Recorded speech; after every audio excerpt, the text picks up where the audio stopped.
Hello, YouTube.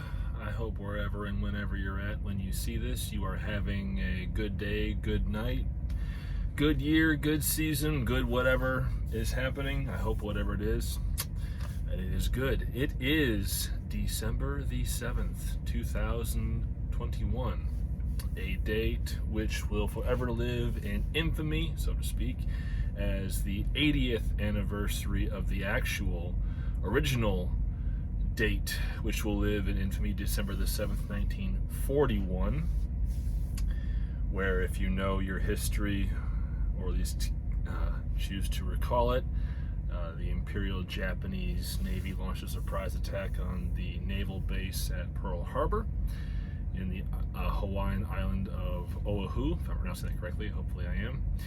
Hawaii then was not a state, it was a territory of the U.S., and that one surprise attack brought the U.S. into World War II probably a lot sooner than it otherwise might have joined. I think historians are still debating when exactly the U.S. would have been forced to take up arms against Imperial Japan or the Third Reich, but the Imperial Japanese Navy answered that question for us 80 years ago this morning in Hawaii, or this afternoon for the U.S. East Coast. So here we are 80 years later commemorating that.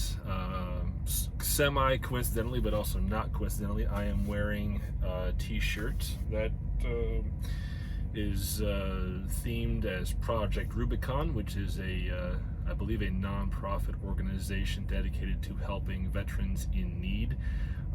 And there's a lot of great organizations out there that do help veterans with job placement and just helping them to find places to live and what basic necessities, things of that nature. Help with mental care for those who have or suffered from PTSD, or who were severely wounded and are having or have had trouble adjusting to life post-injury.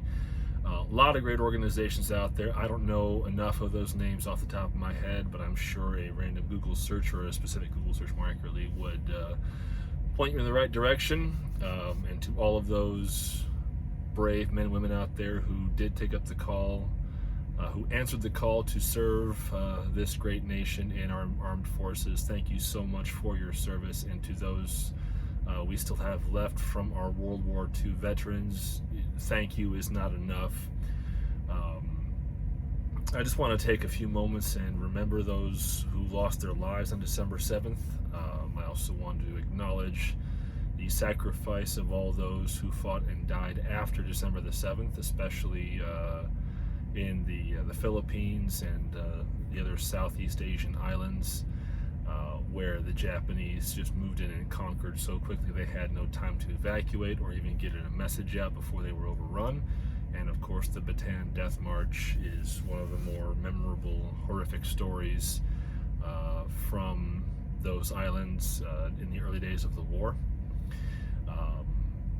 But these days it seems to be more and more difficult to remember our history, remember the great things this nation did as a result of wrongs done to us by foreign or hostile actors, just because there seems to be a prevailing movement towards erasing or forgetting some of the defining moments of American history for a variety of reasons, most of them not great, others probably very well intentioned but having the wrong effect. But I'm not versed enough in all of the different movements to really offer adequate commentary. I will just say that I will always choose to remember our history and remember the great things that we have done as a result of great tragedy,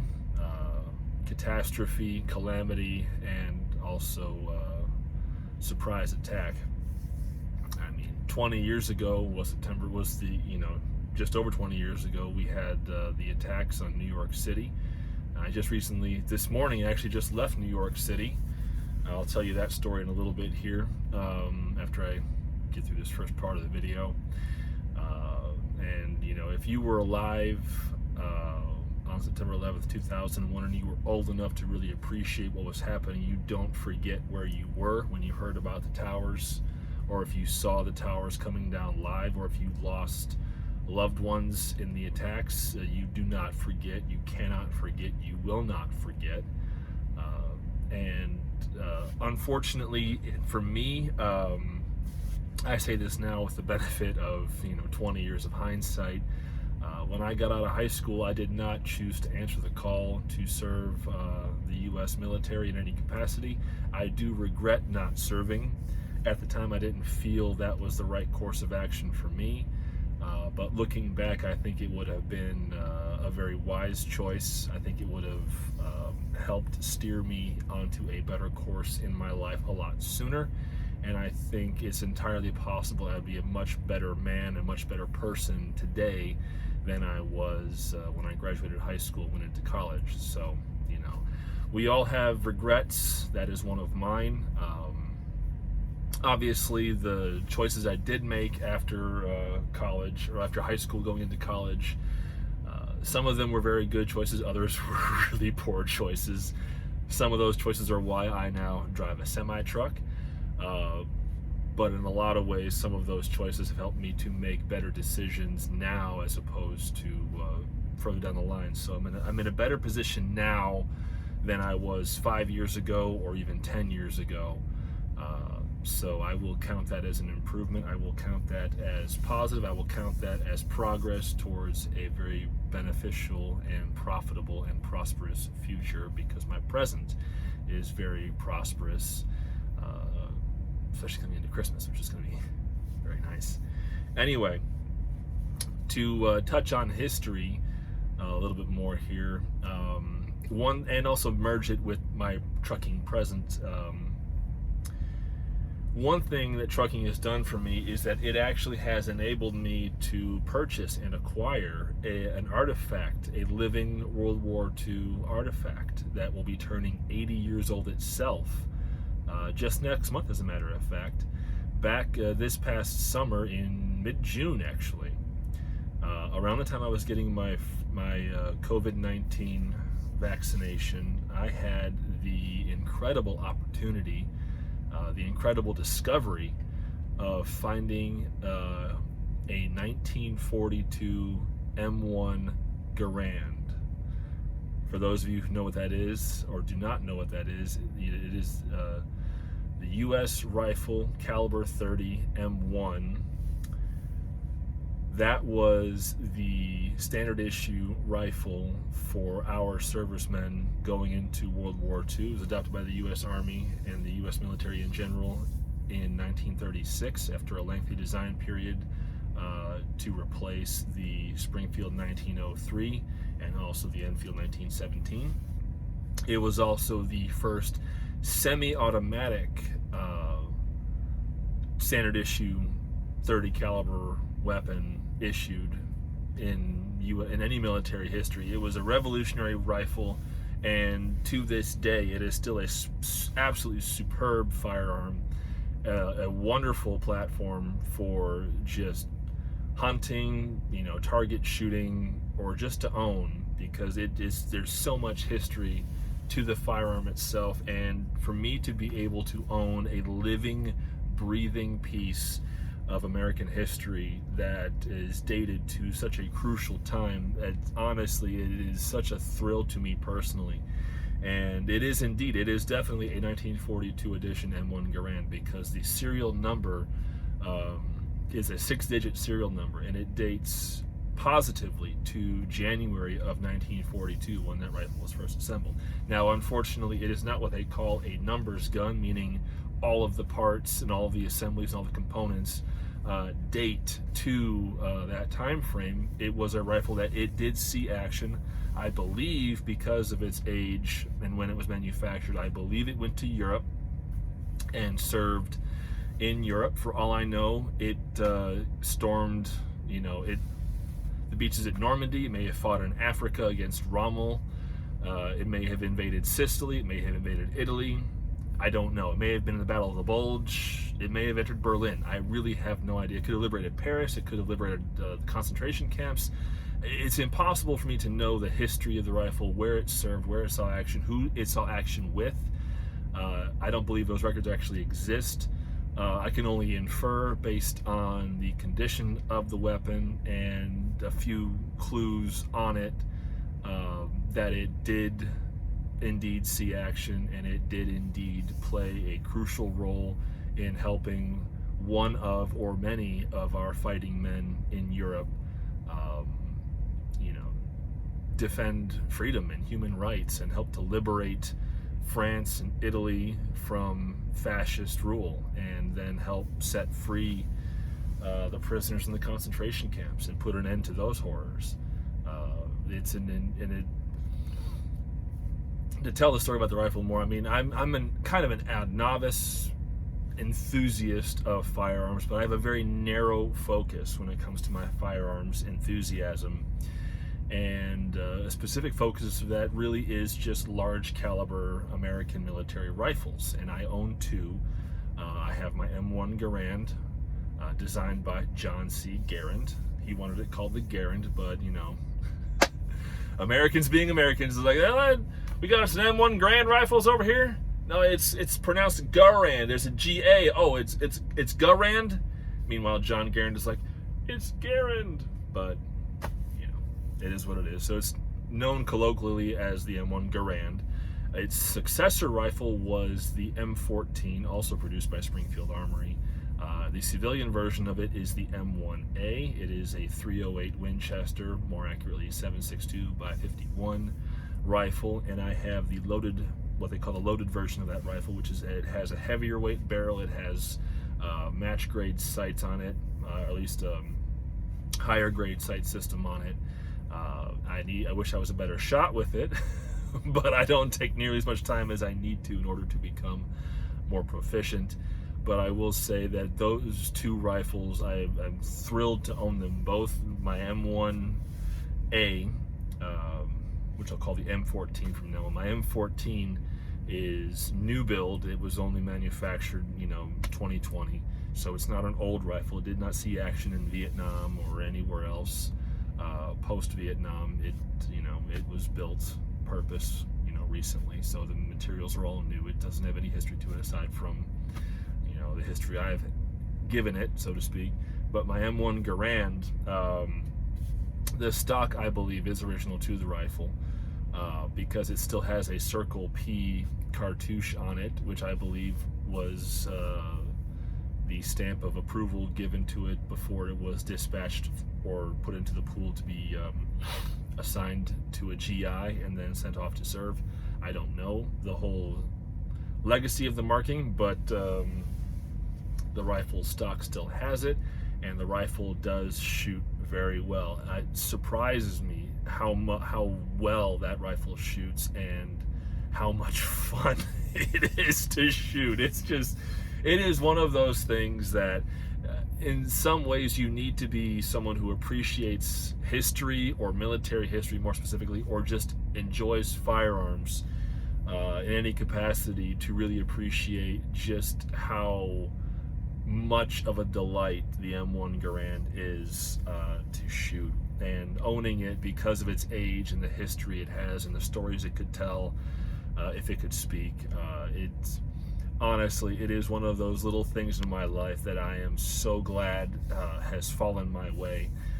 And this truck helped make that possible, because it helped me make the money that I needed to buy the rifle. Yeah, it wasn't expensive. It was only $1,000 on the gunroom floor that I found it in, but still, $1,000 for one rifle that's 80 years old, where you can't hardly find ammunition for it in the first place, because .30-06 right now does not exist in any measurable quantity, just because of the events of 2020 and demand and all that other stuff. It's one of those things where,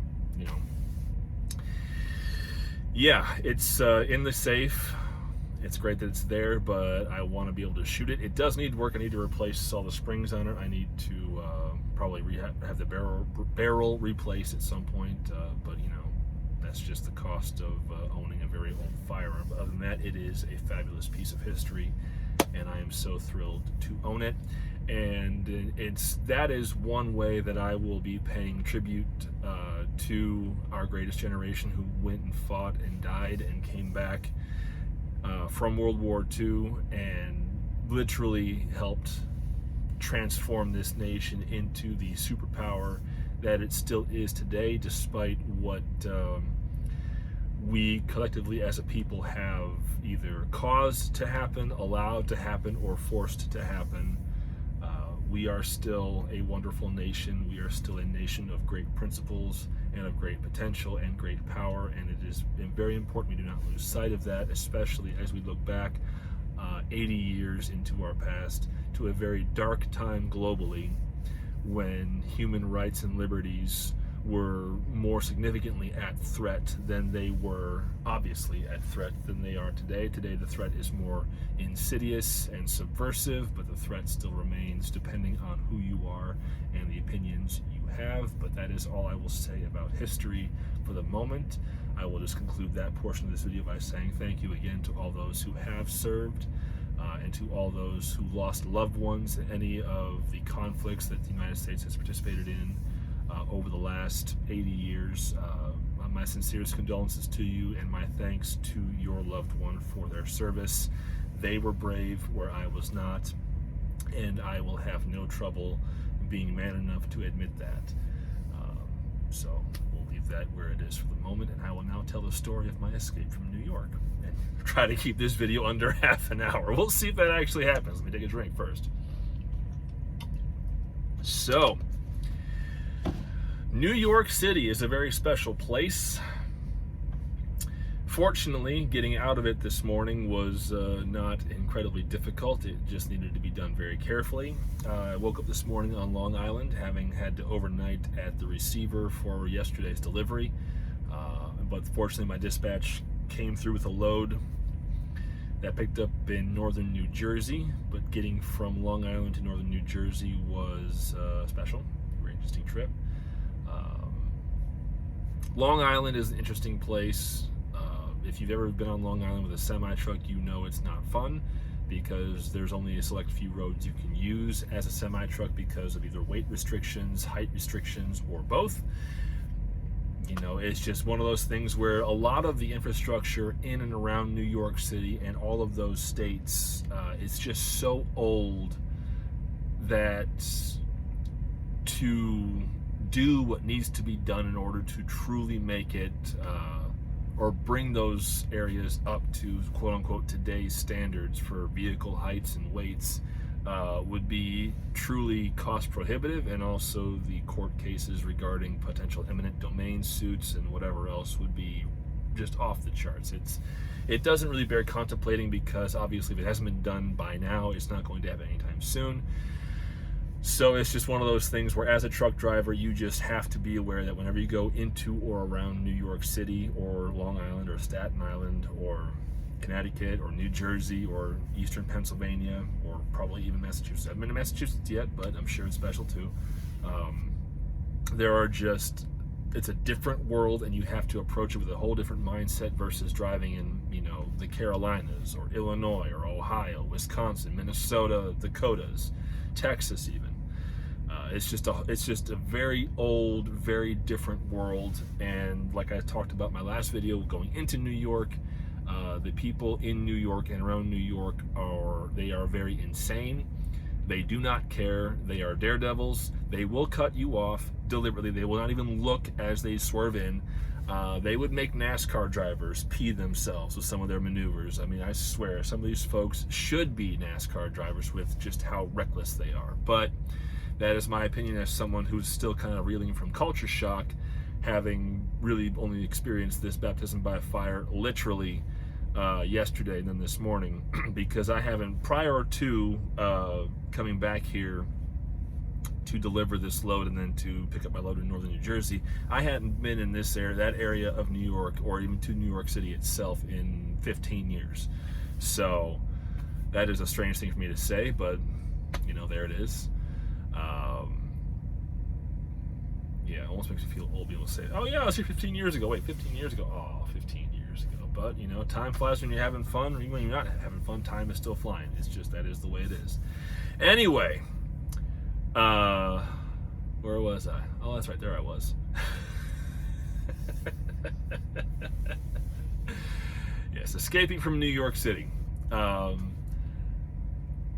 My GPS and GPS in general, I'm using a Garmin GPS. Now, Garmin is a very good GPS. It's a very good GPS platform, a very good GPS software. However, the GPS is not really intelligent. It will show you the most direct, shortest distance route to your next destination while taking into account all potential variables it is aware of, like height restrictions and weight restrictions, because you can program these GPSs to be either optimized for passenger vehicles or combination vehicles like semi-trucks.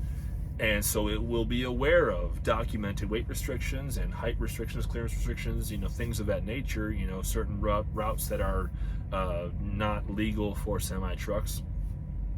Other times it has no idea, and it will try to make you turn. It'll tell you, turn here. And when you go there to turn, it's an awkward right-angled turn. There's a light pole right there. There's a stoplight in the middle of the intersection, and there's no way you get through there without either hitting oncoming traffic or striking one of those poles or just destroying yourself some other way. And the GPS is not intelligent enough to know those things, so you have to be aware when you're operating in these areas that your GPS will be just as much a liability as it will be an asset to you. And you need to be keeping your head on a swivel as much as you possibly can to be aware of restrictions and issues and potential situations that your GPS is not accounting for. In other words, you cannot rely on your GPS. I know this for a fact because I got myself lost more than once trying to follow the GPS while also trying to avoid issues that might have gotten me into trouble with local law enforcement, like driving a truck on a weight-restricted road, or driving my truck somewhere I needed to turn and trying to make an awkward turn and then hitting something and having to call the police and report I just destroyed a light pole or a stoplight or whatever the case may be. So, you know, there you go.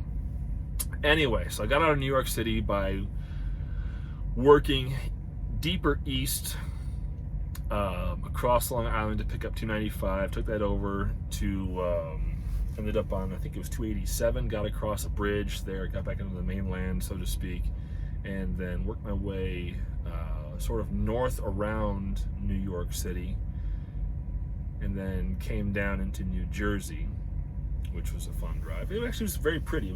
I almost went to Connecticut for the first time ever, which was kind of fun. Had to turn north right before I would have hit Connecticut on 95, but you know, it is what it is.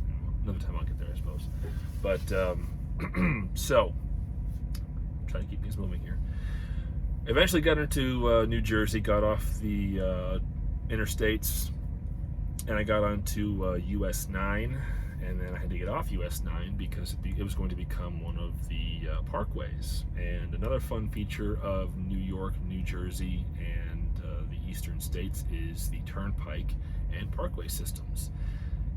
The parkways, by and large, in and around New York City and northern New Jersey are commercial traffic restricted, meaning no semi-trucks, no commercial vehicles of any sort, only passenger vehicles and motorcycles, which is super fun because that means roads that go a lot faster and probably have much better access to and from them are roads that you cannot use. And so what happened to me today, going to my pickup in northern New Jersey, is I ended up on weight restricted roads. Because I would always see signs, and my GPS was telling me, weight limit 10 tons. Okay, I'm empty. I weigh 15 tons empty, tractor and trailer combined. It's just, you can't get around that. Well, okay, we'll call it 16 tons. I weigh 17 tons. So, I'm 7 tons overweight. But there's no other way to get there because you can't use the parkway because either it's a weight restricted road or clearance issues because parkways and old.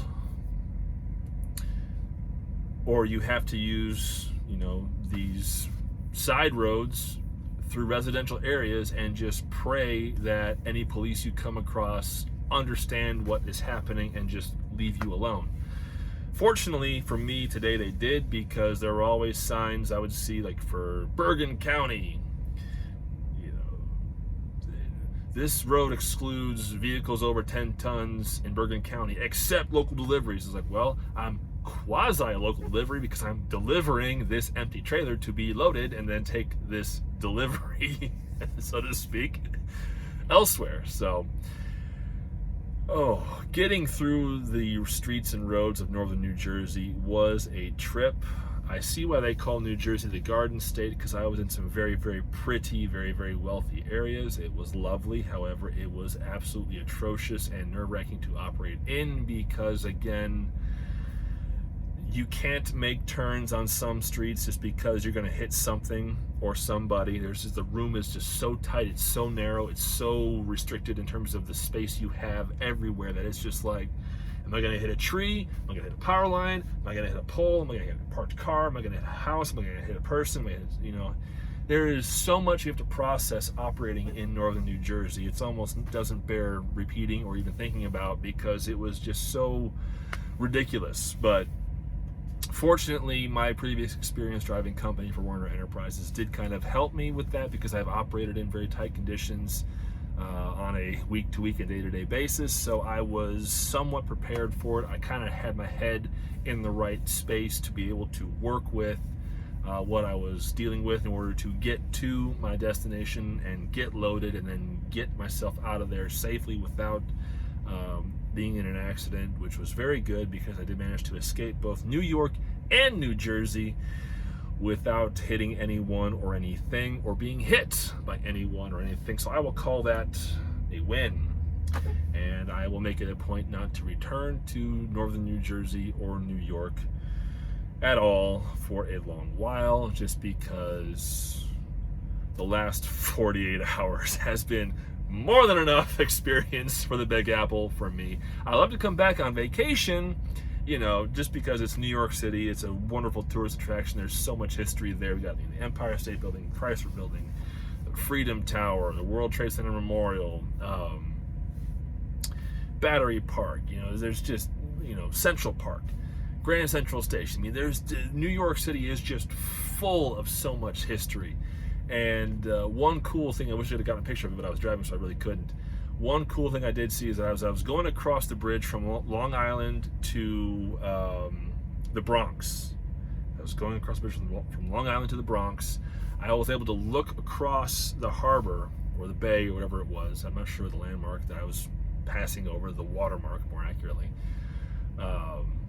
But I'm looking over, I could see, as I'm trying to keep my eye on traffic, I'm like, oh, this is pretty, playing tourist at the same time. I'm looking over and I can see almost the whole city laid out before me. And it's just like, I'm looking at this massive sprawl of urban occupation. And I'm just like, there are right there, right across this massive body of water, there's 10 million people. Right there. I am looking at 10 million people. And it was, in so many ways, it was humbling as well as it was awe-inspiring, because me being me, I operate in the Midwest. Chicago is the biggest city I deal with, and I know Chicago. Chicago is old news to me for the most part. It doesn't fill me with the same awe that New York City does, just because I don't see New York City at all very often. The last time I saw New York City before yesterday morning for the first time, it was 2013, 8 years ago. Before that, it was 2006. So, it's difficult to put it into words, but being able to look at the city from the bridge that I was on and be able to see over the bridge structure, because that is one great advantage of being a semi-truck driver, is that we can see things that most folks cannot when driving on the road. It's just that one of the few perks of the job that we can really definitely call a perk. Our elevated viewpoint does enable us to see a great deal more than anyone else really can as they're driving. So, I will call that what it is, call it the blessing that it is, and then just be thankful for the things that I have seen while driving that unfortunately I've not been able to experience because, well, I've been driving. But one thing they say about being a truck driver is that you get to see the country. You won't get to experience it, but you'll get to see it. And that is something I have done for the last 2.5 years, almost 2.5 years, is I have seen a lot of the country, but I have not really truly experienced the country like those who live in it or around it in those particular areas. But you know, I'm grateful for what I have seen. I'm grateful for what I have experienced, and I look forward to experiencing more. So, but I also look forward to not coming back to New York or New Jersey for a long time, just because. Yeah. But anyway, I think I've rambled on long enough. If you've made it this far, thank you so much for watching.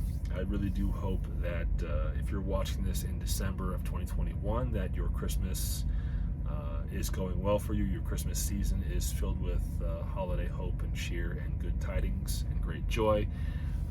Whenever you're watching this down the road, I really do hope that things are well for you.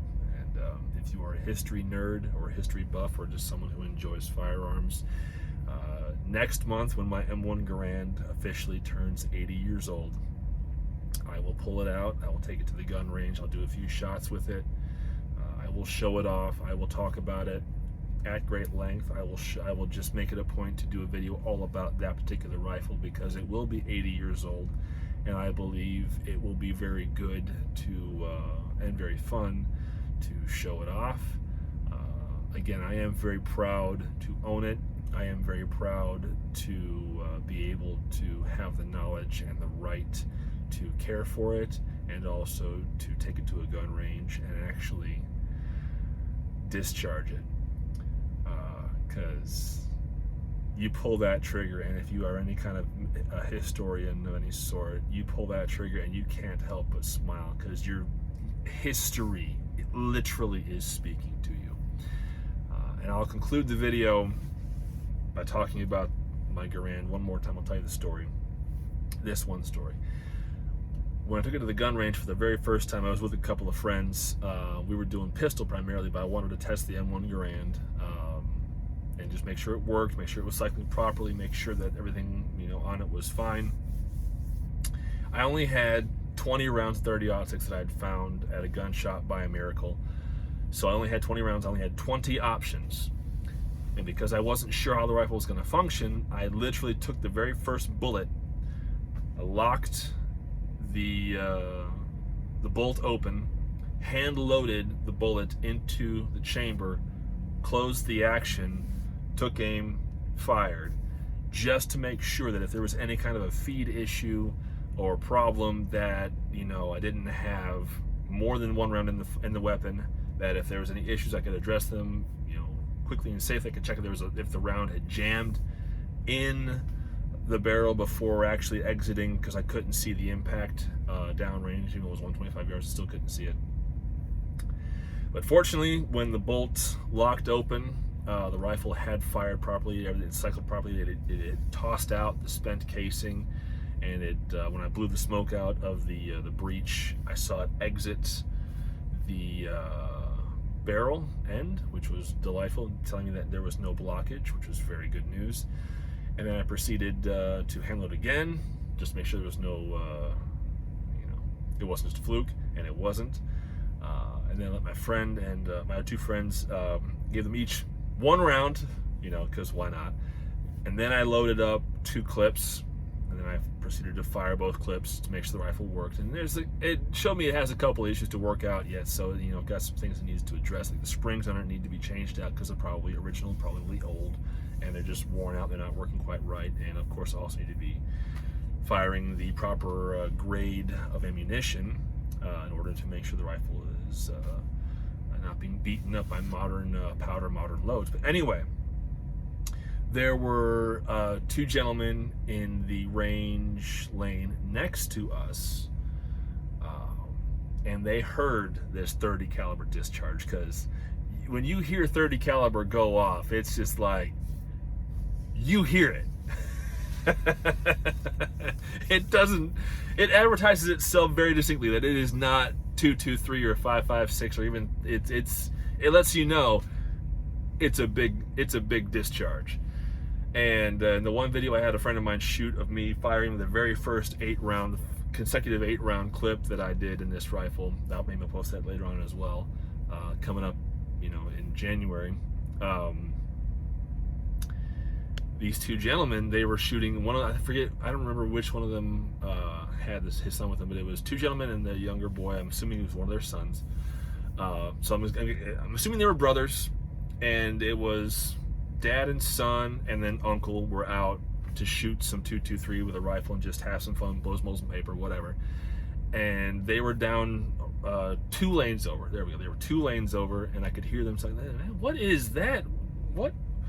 There's something big over there." And so when the rifle was empty and clear, and I set it down and made sure it was safe, and they were about to leave, they came over and was like, "What?" They were asking, "What were you shooting?" I was like, "Well, I showed them. This is a 1942 M1 Garand." And like, what?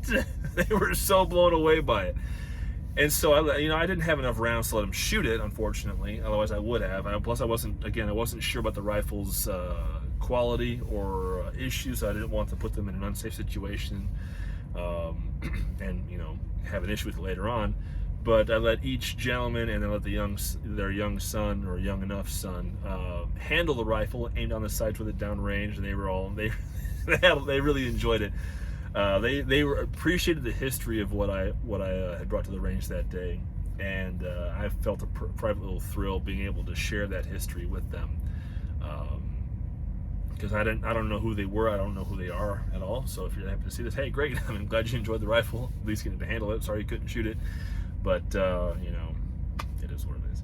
Anyway, so that's a lot of waffling about military history on a truck driving channel.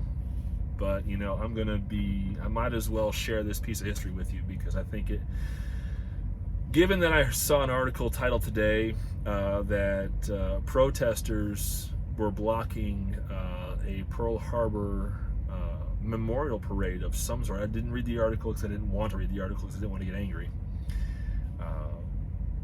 I feel it's very important that we show that we don't forget, that we show that we appreciate what was done for us by our forefathers and foremothers, because ladies, you played a huge role in World War II as well, and we don't forget it. I mean, Rosie the Riveter is one of the most famous examples, but in reality, the Wasps, they were an all-female flight team, flight corps, I believe, more accurately, and they transported planes. They flew them, because you couldn't just put a plane on a bigger cargo liner. They just didn't have them.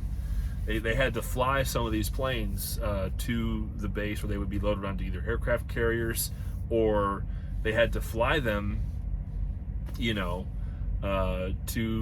the bases where the flight crews would then take them across the ocean to Britain, or to Hawaii, and then on to the Pacific Theater. I'm sure they flew, maybe some of them even flew to Europe, maybe some of them even flew to Hawaii. I don't know.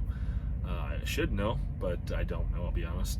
But so there's a lot of really great things that men and women alike, of all races and creeds, did during the Second World War, that have been forgotten, that are easily forgotten, that we're not talking about, that we're just not choosing to recall in this time. And sadly, most of them are now, they've passed away, they've passed on. I mean, they're gone. And these living reminders, these living memorials to that period, every day we have fewer and fewer left, and it's really a tragedy that we don't have more time to experience these people and the experiences that they have to share, if they do indeed choose to share them. Which is why Honor Flight is so important in what they do in bringing World War II veterans to the Washington, D.C. Memorial, which by itself is a beautiful memorial. If you haven't seen it, you should be there. I went there once in 2008, and it was utterly fantastic. Absolutely humbling experience. But anyway, protesters decided to obstruct the Pearl Harbor Remembrance parade of some sort of Remembrance march. I don't remember the specifics, because I didn't want to read the article. But to me, this is like, it's one thing to protest the war on terror, for example, or the war in Iraq, the war in Afghanistan, because you believe that those wars were prosecuted for unjust reasons. That is recent history, and the politics involved in both of those conflicts. I will be charitable enough to say that there are legitimate cases for both arguments, whether it was a very political battle, an excuse to wage war for, oil, or just to finish off Saddam. We could have done in 91, but we did not, or because we had to save face in front of the world by knocking over a country and then occupying it for 20 years. But to obstruct and insult the remembrance of World War II actions, that one is harder for me to swallow, because World War II really, in so many ways, was the last true battle that was acknowledged as a battle against true evil. The Third Reich was evil. Imperial Japan was doing evil things in the Pacific. Now we love Japan. Great people, wonderful people. 1941 to 1945, or if you're Chinese, 1931 to 1945, you don't have fond memories of the Japanese. The Japanese were committing atrocities to mainland China that we all but forget, especially now because China has become, our new favorite target, as it were, for scorn and derision, and our enemy, because they do have their own ambitions, and they are a threat, depending on how you look at them as a threat, economically, militarily, or both. But Japan committed atrocities to the Chinese, committed atrocities in the Philippines, committed atrocities throughout the Southeast Pacific, and all around the Pacific Theater. And when we went island hopping through the Pacific and won the war in the Pacific Theater, we legitimately did throw back evil and knock evil out of half the world. And then in Europe, of course, we didn't know how evil the Third Reich was until after we had liberated France and gotten into Germany and liberated Italy and gotten into Poland, and were able to get to the death camps and the concentration camps and see what the Third Reich had been doing, and just really at that point have it driven home for us that we beat evil. But evil came knocking first, hoping to keep us out of the fight. But instead, we took the fight to them.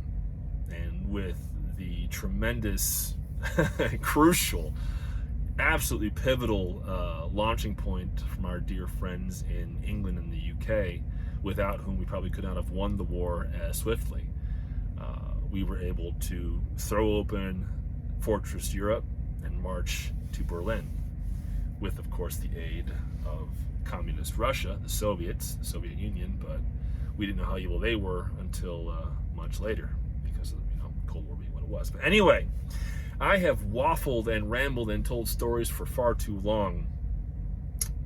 I'm going to post this video in its entirety. If you watch this whole thing, thank you so much for watching. I really do appreciate it. If you had to take breaks through it, I'm not going to fault you for it. Thank you again for just, sticking it through and listening to me ramble and sit here. I really do appreciate it. And listening to my stories about my rifle, my M1 Garand, shooting it, and how I bought it, and, how finding it, and then, talking about history and remembering and looking back. It's just, our history is being forgotten, it's being obscured, and we need to remember the positives about it. We need to remember the lessons we have learned from it. And we also, whether you like it or not, we need to remember our mistakes. We need to remember the Confederacy and what it stood for good and for ill, because if you want to be charitable, there are two legitimate sides to that argument. We also need to remember, slavery and what we did, what our ancestors, more accurately, did to Africans who were imported to be slaves. We need to remember what we did to the Irish, what we did to various other groups as they came in, what we did to the Chinese out west in California. We need to remember so many mistakes that we have made along the way, because if we forget these mistakes that we made along the way in building this powerful nation, we are dooming ourselves to repeat those mistakes. I mean, people are already talking about putting people into concentration camps because they won't get the COVID-19 vaccination.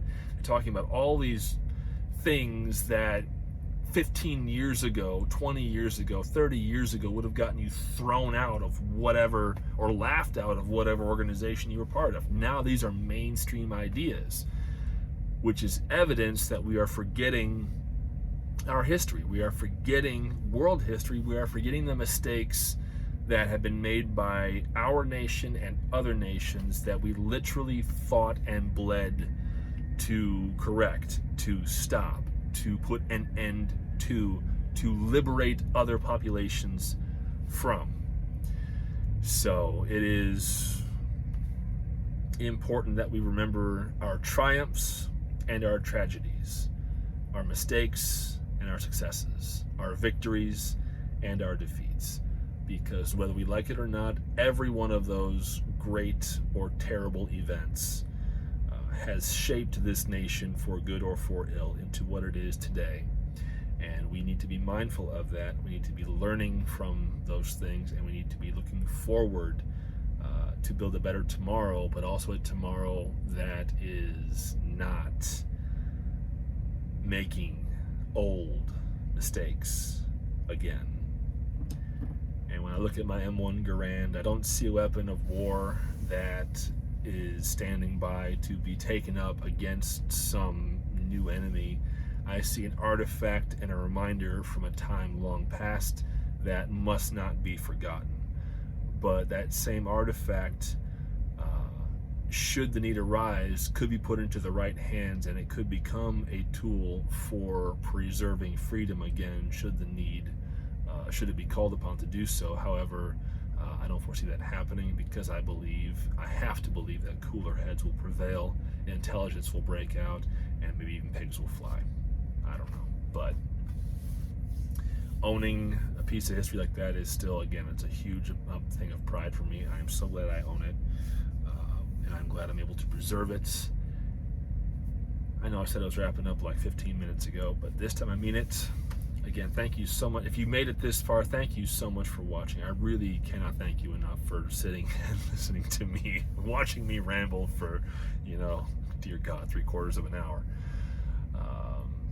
And only a little bit of it was trucking related, so, I guess this is my big ramble for the winter. We'll see, though, I guess. But eventually I'm going to try to make shorter videos, something, maybe that'll get some more traction, some more views, more likes, more comments, more shares. I don't know. But anyway, again, thank you so much for watching, and I will, my friends, see you down the road.